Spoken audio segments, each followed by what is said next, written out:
Hello साथियों, नमस्कार। एक ऑनलाइन क्लास में आपका हार्दिक स्वागत है। मैं हूं विजय सर। आप लोगों के बीच साथियों टीजीटी पीजीटी आर्ट यानी कला से संबंधित साथियों महत्वपूर्ण वीडियो पे प्रश्न लेके आया हूं साथियों। जो आज का टॉपिक है साथियों वो 20वीं शताब्दी की कला है। तो इसके पहले जो हम लोग वीडियो देखे थे साथियों वो 19वीं शताब्दी की कला थे, जिसमें उत्तरवाद, प्रभाववाद, नव प्रभाववाद हम लोग पढ़े थे। आज हम लोग 20वीं शताब्दी की कला पढ़ेंगे। क्या पढ़ेंगे? 20वीं शताब्दी की कला, जिसमें होगा घनवाद, अभ्यंजनावाद, आतिथ्यवाद, दादावाद तथा भाववाद से संबंधित क्वेश्चन को पढ़ेंगे। जिसमें हम लोग क्वेश्चन आज देखेंगे साथियों तो 42 क्वेश्चन होगा। कितना क्वेश्चन होगा साथियों? तो 40 क्वेश्चन होगा। ये वीडियो जो आपका होगा पार्ट 1 होगा। क्या होगा साथियों? तो ये पार्ट 1 वीडियो आपका आज का होगा। तो इसका जो सेकंड वीडियो होगा उसमें हम लोग पार्ट 2 देखेंगे। क्या देखेंगे? पार्ट 2। तो आज हम लोग क्या देख रहे हैं? पार्ट 1 देख रहे हैं, ठीक है ना। तो उसमें भी आपको लगभग 44 से 45 क्वेश्चन आपको सेकंड वीडियो में भी मिलेंगे, जो बहुत ही महत्वपूर्ण है 2022 की दृष्टि से, आगामी परीक्षा से। चलते हैं साथियों, तो स्टार्ट करते हैं। जो आज का प्रश्न आपके सामने जो स्क्रीन पे है साथियों, तो वो प्रश्न है आपका यहाँ पे देखिए। घनवादी कला क्या कह रहा है कि घनवादी कला आकृतियों को किस रूप में देखा करते थे? जो घनवादी कलाकार थे आकृतियों को किस रूप से वो देखा करते थे?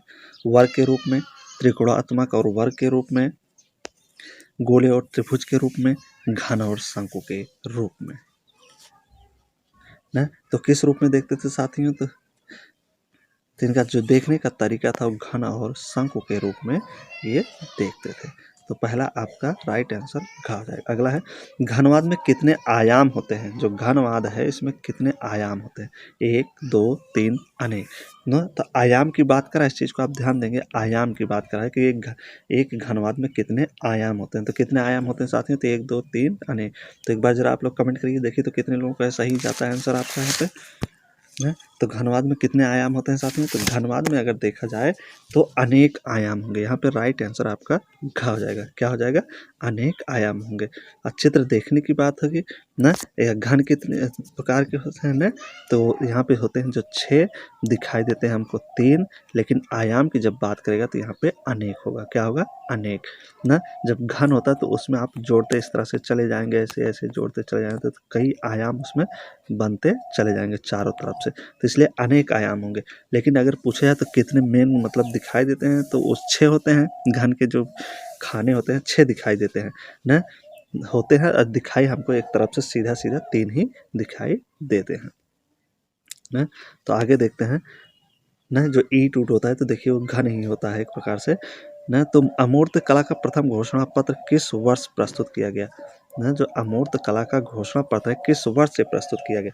1912 में, 1910 में, 1914 में, 1916 में। तो 3 नंबर पे जो राइट आंसर होगा क्या हो जाएगा साथियों?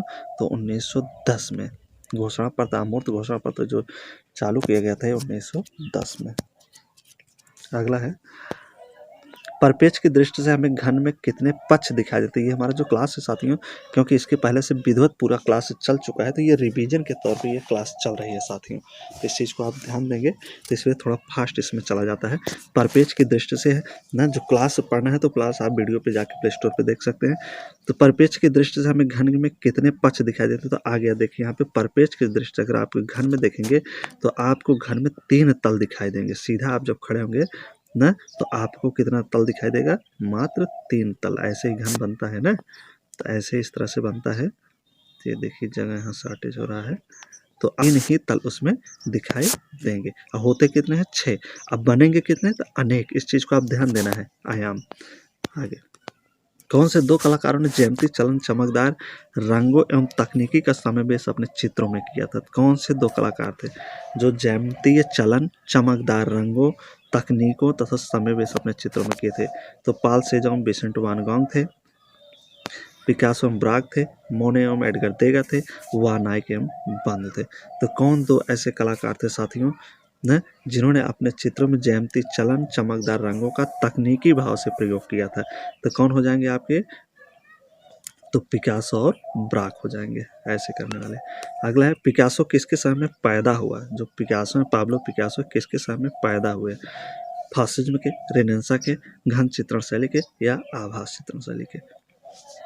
तो पाब्लो पिकासो जो जन्म लिया था, पैदा हुआ था, तो आभास चित्रण के समय में ये पैदा हुआ था। ब्राक और पिकासो ने जिस शैली को जन्म दिया उसका क्या नाम है? ब्राक प्लस पिकासो 2 लोग थे। जिस शैली को जन्म दिए उसे किस नाम से पुकारा जाता है? फंतासी, अति यथार्थवाद, घनवाद या प्रभाववाद के नाम से। तो क्या हो जाएगा? घनवाद न। तो ब्राक और पैब्लो पिकासो जो थे जिस शैली को जन्म दिए उसका नाम क्या था? घनवाद था। मुर्गा किस कलाकार की मूर्ति है? तो मुर्गा किस कलाकार की मूर्ति है? तो मुर्गा ध्यान देना है, मूर्ति है तो किस कलाकार की है? वान गॉग की या मैप हुसैन की, सेजान की या पिकासो की? तो मुर्गा जो मूर्ति है साथियों, ये पैब्लो पिकासो द्वारा बनाई गई मूर्ति है। एवग्नान सुंदरियां चित्र किसने चित्रित किया? एवग्नान की सुंदरियां, ये चित्र है, क्या है? चित्र है। तो किसने इसको चित्रित किया है पूछ रहा है। तो इसको बनाने वाले इस चित्र को कौन है? मोदगिलियानी है, पिकासो है, लोत्रोक है या जॉन ग्रेस ने? तो किसने बनाया था साथियों? तो पैब्लो पिकासो द्वारा बनाया गया है एवग्नान की सुंदरियां। घनवाद का प्रथम चित्र किसका था? तो एक बार आप लोग कमेंट करिएगा, घनवाद का जो प्रथम चित्र था किसका था? एडवर्ड मुंच का, जॉर्ज रूएल का, पैब्लो पिकासो का या हेनरी मातिस का? तो घनवाद का प्रथम चित्र जो है किसके द्वारा बनाया गया है, किसका था? तो पैब्लो पिकासो का था। उम्मीद है कि आप लोग सारे प्रश्न को नोट डाउन भी करेंगे, जो आप लोगों को समझना, जो अभी आपको न समझ में आ रहे हो तो उसे नेट के वीडियो को एक बार दो बार आप देखेंगे तो वीडियो में आपको पूरा प्रश्न अच्छे तरीके से समझ में आ जाएगा। सोते समय वीडियो आप कान के पास भी रख के सुन सकते हैं। तो घनवाद का जन्म वर्ष है, घनवाद का जो जन्म वर्ष है पूछ रहे हैं, तो 1925 में, 1907 में, 1909 में, 1911 में। तो घनवाद का जन्म वर्ष क्या है साथियों? घनवाद का जन्म कब हुआ था? तो 1907 में घनवाद का जन्म हुआ था। कब हुआ था? 1907 में। पैब्लो पिकासो किस वाद से संबंधित है? जो पैब्लो पिकासो है किस वाद से इनका संबंध? प्रभाववाद से, अव्यंजनवाद से, घनवाद से या दादावाद से? तो कमेंट करिए आप लोग जरा। तो पैब्लो पिकासो को किस वाद से इनका संबंध था? किस वाद को ये जन्मदाता माने जाते हैं? तो ये जो जन्मदाता माने जाते हैं, जिस वाद से इनका संबंध था, तो वो घनवाद था साथियों। घनवाद के प्रवर्तक कौन थे? घनवाद के प्रवर्तक कौन है? सेजान एवं वान गॉग हैं, पिकासो एवं ब्राक हैं, राफेल एवं रेनवर हैं, टिंटोरेटो एवं कैरो बेजुए हैं? तो कौन हो जाएंगे? तो पिकासो एवं ब्राक हो जाएंगे। घनवाद के प्रवर्तक के जन्मदाता पिकासो तथा ब्राक थे। अगला है आपका, तीन संगीतज्ञ किसकी प्रसिद्ध पेंटिंग है? तीन संगीतज्ञ किसकी प्रसिद्ध पेंटिंग है? पिकासो की, नंदलाल बोस की, माइकल एंजेलो की, इनमें से कोई नहीं। तो तीन संगीतज्ञ अगर पेंटिंग देखा जाए तो किसका, एक बार जरा आप लोग कमेंट करिए तो इस प्रश्न पर। तो इसमें राइट आंसर क्या बनेगा आपका? तीन संगीतज्ञ किसकी पेंटिंग है? तो ये जो पेंटिंग है साथी इसमें से किसका हो जाएगा? तो 14 नंबर पर देखें तो ये आपका हो जाएगा पैब्लो पिकासो का। न तीन संगीतज्ञ जो पेंटिंग थी इस पर डाक टिकट भी जारी हो चुकी है साथियों न। 2021 में प्रश्न पूछा भी जा चुका है। पिकासो ने आधुनिक कला की प्रेरणा किससे ली? अफ्रीकी मुखौटों से, गुफा चित्रों से, भित्ति चित्रों से या शास्त्रीय कला से? तो पैब्लो पिकासो ने आधुनिक कला की प्रेरणा किससे ली? तो 15 नंबर देखिए, तो ये अफ्रीकी मुखौटों से लिए थे। अगला है, लेस डेमाइसलेज निम्न में से किसका चित्र है? सेजान का, रोदा का, पैब्लो पिकासो का या गैस्टान का? तो लेस डेमाइसलेज ये चित्र है, ध्यान देना है। तो किसका चित्र है साथ में, किसके द्वारा बनाया गया है? पैब्लो पिकासो द्वारा। अगला है, नीली एवं गुलाबी अवध, नीली और गुलाबी अवध किसकी कही जाती है? गुस्ताव बिल्वेंट का, एडवर्ड मुंच का, हेनरी रूसो या पैब्लो पिकासो? तो नीली और गुलाबी अवध किसकी कही जाएगी साथियों? तो पैब्लो पिकासो की अवध थी नीली और गुलाबी, जिसे पिंक पीरियड और ब्लू पीरियड कहा जाता है। सर्वाधिक प्रसिद्ध चित्र शांत, क्या कह रहा है? शांत किसके द्वारा बनाया था? ये चित्र है भी, ध्यान देना है साथ में न। पूछ लेता है कि शांत जो है न, ये शांत जो चित्र है किसके द्वारा बनाया गया, या ऐसा पूछ ले न कि पिकासो द्वारा जो शांति है ये क्या है? शांति जो है इसका जो निर्माण किए थे शांत का पैब्लो पिकासो, क्या है? चित्र है, मूर्ति है, स्थापत्य है, क्या है? तो उसमें आपको राइट आंसर करना है। तो शांत जो है पैब्लो पिकासो की थी। अगला है, पिकासो की मृत्यु किस शताब्दी में हुई? जो पिकासो हैं इनकी मृत्यु पूछ रहा है, किस शताब्दी में हो गई थी? 20वीं में, 19वीं में, 18वीं में या 17वीं में? तो पैब्लो पिकासो की मृत्यु किस शताब्दी में हुई थी साथियों? तो इनकी जो मृत्यु हुई थी देखा जाए तो 20वीं शताब्दी में हुई थी। अगला है, कलाकार पैब्लो पिकासो किस शैली के लिए प्रख्यात थे? कलाकार जो पैब्लो पिकासो हैं ये किस शैली के लिए जाने जाते हैं, प्रख्यात हैं, विख्यात हैं? यथार्थवादी, अमूर्तन, लोक कला या रहस्यवादी। तो 20 नंबर पर देखिए साथियों, तो वीडियो हमारा जो है आपको 2 वीडियो मिलता है, एक सुबह मिलता है 7 से 8 बजे के बीच में, एक वीडियो आपको रोज डेली ये दोनों वीडियो मिलते हैं। एक मिलता है आपको 6 से 7 बजे के शाम को साथियों, तो 6 से 7 बजे तक शाम तक ले आपको एक वीडियो मिलता है साथियों। तो बहुत ही महत्वपूर्ण वीडियो होते हैं। तो 20 नंबर पर देखिए, तो यहाँ पे जो राइट आंसर आपका बनेगा अमूर्तन। पिकासो, पैब्लो पिकासो अमूर्तन शैली के लिए जाने जाते हैं। अपने पिंक पीरियड के लिए कौन प्रसिद्ध है? तो 4 में से देखिए, तो पिकासो हो जाएंगे। कौन हो जाएंगे? पिकासो। पिकासो का जन्म कहाँ हुआ था? जो पैब्लो पिकासो हैं, इनका जन्म पूछ रहा है कहाँ? स्पेन में, पेरिस में, हालैंड में, इटली में। तो पैब्लो पिकासो का जो जन्म हुआ था साथियों, कहाँ हुआ था? पैब्लो पिकासो का जन्म पूछ रहा है, तो स्पेन में हुआ था। पिकासो का विश्वविख्यात चित्र गुआर्निका किस शैली का है? पैब्लो पिकासो का जो विश्वविख्यात एक चित्र बनाए थे साथियों, जिसका नाम है गुआर्निका। क्या नाम है साथियों? गुआर्निका। तो किस शैली में बना हुआ? शैली बताना। अतिथार्थवादी शैली, घनवादी, अभिव्यंजनवादी या तीनों? तो गुआर्निका किस शैली में बना हुआ साथियों? तो ये देखा जाए तो अतिथार्थवादी, घनवादी, अभिव्यंजनवादी तथा तीनों में यह बनाया गया। तो राइट आंसर आपका यहाँ पे घा हो जाएगा। अगला है, प्रसिद्ध चित्र गुआर्निका के चित्रकार कौन है? तो प्रसिद्ध चित्र गुआर्निका के चित्रकार जो है पैब्लो पिकासो साहब हैं। पिकासो का प्रसिद्ध चित्र क्या है? पिकासो का प्रसिद्ध चित्र पूछ रहा है क्या है? लास्ट सफर, मोनोतोरस्मसिया, सनफ्लावर, बर्थ ऑफ वीनस। तो 25 पे हम लोग पहुंच चुके साथ हैं, तो जिसमें 42 क्वेश्चन आज देखेंगे। अब 44 या 45 क्वेश्चन आपको कल मिलेगा। तो ये आज का आपका पार्ट 1 वीडियो चल रहा है, तो कल आप लोग इसका पार्ट 2 देखेंगे। क्या देखेंगे? पार्ट 2, जिसमें 44 से 45 क्वेश्चन आपको लगभग मिलेंगे। तो 25 नंबर देखिए, तो 25 का राइट आंसर आपका यहाँ पे क्या बनेगा? मिनोतोरस्मिया। पिकासो का जो प्रसिद्ध चित्र है इन चारों में से, तो वो है मिनोतोरस्मिया। अगला है, प्रख्यात चित्र गुआर्निका किस माध्यम में निर्मित की गई है? तो गुआर्निका किसका है? पैब्लो पिकासो का। इसका माध्यम, बनाने का माध्यम पूछ रहा है साथियों। जल रंग है, कैनवास पे तैल रंग है, टेम्परा है या मिश्रित माध्यम है? तो गुआर्निका किस माध्यम है? तो ये देखा जाए तो कैनवास पे तैल रंग से ये बना गया था। तैल माध्यम था गुआर्निका पैब्लो पिकासो ने। दी स्टूडियो क्या करा साथियों? दी स्टूडियो ने, दी स्टूडियो का कलाकार कौन है? कुर्बे हैं, पिकासो हैं, डेविड है या मोने हैं ना? तो यहाँ पे देखिए राइट आंसर आपका क्या बनेगा? तो यहाँ पे जो राइट आंसर होगा दी स्टूडियो। तो दी स्टूडियो, कुछ लोग कुर्बे भी लगा रहे होंगे, तो दी स्टूडियो को जो यहाँ पे राइट आंसर होगा बनाने वाले, वो आपके पैब्लो पिकासो थे। अगर यहीं पर बीच में, दी स्टूडियो के बीच में आपको जैसे देखिए आप लोगों का एक होता है कला भवन। तो कला भवन कहाँ साथ में? तो भोपाल में। लेकिन एक कला ना, कला भारत कला भवन, बीच में क्या आ जाता है? कला आ जाता है। कला शब्द ना, भारत कला भवन, एक भारत भवन है और एक भारत कला भवन है, तो दोनों का आंसर अलग हो जाता है। तो उसी प्रकार से यहाँ पे देखिए ना, एक का वाराणसी हो जाता है। जब भारत कला भवन आएगा तो वाराणसी से कला भवन आएगा तो भोपाल होता है। तो यहाँ पे जैसे दी स्टूडियो है, तब कौन हो जाएंगे? Pablo Picasso. अगर दी पेंटर स्टूडियो, बीच में क्या आ जाए? पेंटर। इन दोनों के बीच में यहाँ पेंटर लिख दिया जाए। क्या लिख दिया जाए? पेंटर शब्द। क्या लिख दिया जाए? पेंटर। तो दी पेंटर स्टूडियो करके जब आएगा, यहाँ बीच में होगा ना, तो जब दी पेंटर स्टूडियो करेगा तब इसके रचनाकार कौन हो जाएंगे? कुर्बे हो जाएंगे। तो लेकिन यहाँ पे सिर्फ दी स्टूडियो है, क्या है ना, या द स्टूडियो है, तो पैब्लो पिकासो हो जाएंगे। इस चीज़ को आपको ध्यान देना है। अब बीच में पेंटर हुआ तब कुर्बे हो जाएंगे। ठीक, आगे देखते हैं। रेमंड ड्यूसाविले की हार्स शीर्षक की मूर्ति किससे बनी है? रेमंड ड्यूसा की जो हार्स ना, हार्स यानी घोड़ा, रेमंड ड्यूसा द्वारा बनाया गया है। हार्स यानी घोड़ा।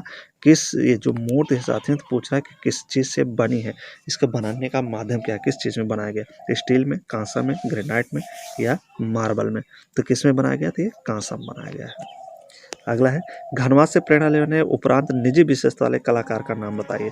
घनवास से प्रेरणा लिए हैं तो वो निजी विशेषता वाले कलाकार कौन है? ब्राक हैं, ओजन फेंट हैं, के एस कुलकर्णी है या राम कुमार है? तो 29 नंबर देखिए कौन हो जाएंगे? राम कुमार थे, जो घनवास से प्रेरणा वाले निजी विशेषता। ये तो भारतीय कलाकार है लेकिन घनवाद से प्रेरणा लिए थे साथियों ना, तो विदेशी तकनीकें सीखे थे, तो राम कुमार घनवादी हो गए थे। इन पर घनवाद का असर दिखाई देता है। अगला है असंबद्ध चित्रकार का नाम बताइए। इनमें से एक असंबद्ध है, एक अलग चित्रकार को आपको ढूंढना है। तीनों से वो क्या है, अलग है। पिकासो है, ब्राक है, लेजे है, ये साल्वाडोर डाली है। तो 30 नंबर देखिए तो अलग कौन हो जाएंगे साथियों ना। तो यहाँ पे पिकासो, ब्राक, लेजे ये सब क्या है, घनवादी है। क्या है ये, घनवादी है। लेकिन साल्वाडोर डाली जो है क्या है, ये यहाँ पे अलग है। तो ये अति यथार्थवादी है। क्या है, अति यथार्थवादी, याद रखेंगे आप लोग, ठीक। अगला है घनवाद कितने प्रकार का होता है। घनवाद जो है कितने प्रकार का है पूछ रहा है। 2, 3, 4, 5। घनवाद कितने प्रकार का होगा साथियों। तो घनवाद आपका जो होगा साथियों, तो ये आपका 2 प्रकार का होता है घनवाद। अगला है घनवाद आंदोलन समाप्त हो गया। जो घनवाद आंदोलन है समाप्त कब हुआ था न। तो 32 नंबर देखे तो यहाँ पे जो राइट आंसर बनेगा 1925 न। 1726 ईस्वी में, 1825 में, 1926 में। जो 1925 है तो ये आपका राइट आंसर हो जाएगा। घनवाद आंदोलन समाप्त हुआ 1925 में। जॉर्ज ब्राक किस कला आंदोलन से संबंधित थे। जॉर्ज ब्राक जो थे किस कला आंदोलन से इनका संबंध था। नव प्रभाववाद, अति यथार्थवाद, भविष्यवाद या घनवाद। तो जॉर्ज ब्राक जो थे साथियों, ये क्या थे, घनवादी थे। इनमें से घनवादी कलाकार नहीं है। पूछ रहा है कि इनमें से एक घनवादी कलाकार नहीं है। ब्राक हैं, पिकासो हैं, लेजे हैं या मुख हैं। तो कौन से इसमें से घनवादी कलाकार नहीं है, उसी को ढूंढना है न। तो देखा जा सकता है तो ब्राक, पिकासो, लेजे ये क्या है, घनवादी। लेकिन एडवर्ड मुख जो है एक घनवादी नहीं है। अगला है अभिव्यंजनावादी चित्रकला का प्रारंभ हुआ। अभिव्यंजनावादी जो चित्रकला है इसका प्रारंभ हुआ इटली में, जर्मनी में, पेरिस में या फ्रांस में। तो अभिव्यंजनावाद चित्रकला का प्रारंभ हुआ तो कहाँ से हुआ था साथियों न। तो इसे आप इस चीज़ को याद रखने के लिए देखिए, अभिव्यंजना क्या आ रहा है, जना, जा आ रहा है। यहाँ पे देखिए जा आ रहा है, क्या आ रहा है, जा शब्द आ रहा है। तो इसे आप जा से जर्मनी से जोड़ सकते हैं। अभिव्यंजना जर्मनी, अभिव्यंजना जर्मनी। तो जा यहाँ पर भी है और जा यहाँ पर भी है, तो जर्मनी में। तो राइट आंसर आपका खा हो जाएगा। अगला है अभिव्यंजनात्मक कलाकार का नाम बताइए। जो अभिव्यंजनात्मक कलाकार है उसका क्या नाम है। एंडी वारहोल है, पिकासो है, मुंक है या डाली है। तो 36 नंबर देखिए तो 36 नंबर का जो राइट आंसर होगा एडवर्ड मुख है। इसके पहले भी प्रश्न आया था ब्राक और पिकासो में, तो वहाँ पे एडवर्ड मुख जो था अभिव्यंजनावादी था, तो अलग था इन सबसे, जहाँ अलग करने के लिए आया था। एमिल नोल्डे किस आधुनिक कला आंदोलन से संबंधित है। एमिल नोल्डे भविष्यवाद से, घनवाद से, दादावाद से या जर्मन अभिव्यंजनावाद से। तो 37 में देखिए तो 37 का राइट आंसर आपका जर्मन अभिव्यंजनावाद हो जाएगा। द स्क्रीम चित्र किसने चित्र किया। एडवर्ड मुक, एडवर्ड माने, क्लोद मोने या पिकासो। तो 38 नंबर देखिए तो यहाँ पे जो इस ऑप्शन के अनुसार जो होगा द स्क्रीम एडवर्ड मुक हो जाएगा। और द स्क्रीम और लोगों के द्वारा भी बनाया गया है। अगला है ब्राक किस देश के रहने वाले कलाकार थे। ब्राक किस देश के रहने वाले कलाकार। England, France, Germany, Spain. तो ब्राक किस देश के रहने वाले कलाकार थे साथियों, एक बार जरा आप लोग कमेंट करिए। तो ब्राक जो थे फ्रांस के रहने वाले थे। कहाँ के, फ्रांस के। अगला है आपका उस चित्रकार का नाम था जो घनवाद से संबंधित था। कौन सा चित्रकार था जिसका संबंध घनवाद से था। ग्रेस, पॉल केली, एडवर्ड हापर या डिलाने। तो 40 नंबर देखिए तो 40 का जो राइट आंसर बनेगा क्या बनेगा, ग्रेस हो जाएंगे। अगला है आपका भाववादी चित्र बनाने वाले फ्रांस के चित्रकार कौन है। भाववादी चित्र बनाने वाले फ्रांस के कलाकार कौन। रेम्ब्रा है, पोलाक है, पिसारो है, हेनरी मातिस है। तो सेकंड लास्ट क्वेश्चन है साथियों, तो यहाँ पे जो राइट आंसर होगा भाववादी चित्रकार हेनरी मातिस, जिसे जंगलवादी भी कहा जाता है। इनमें से अभिव्यंजनावादी कलाकार नहीं है। कैसा कलाकार, अभिव्यंजनावादी कलाकार नहीं।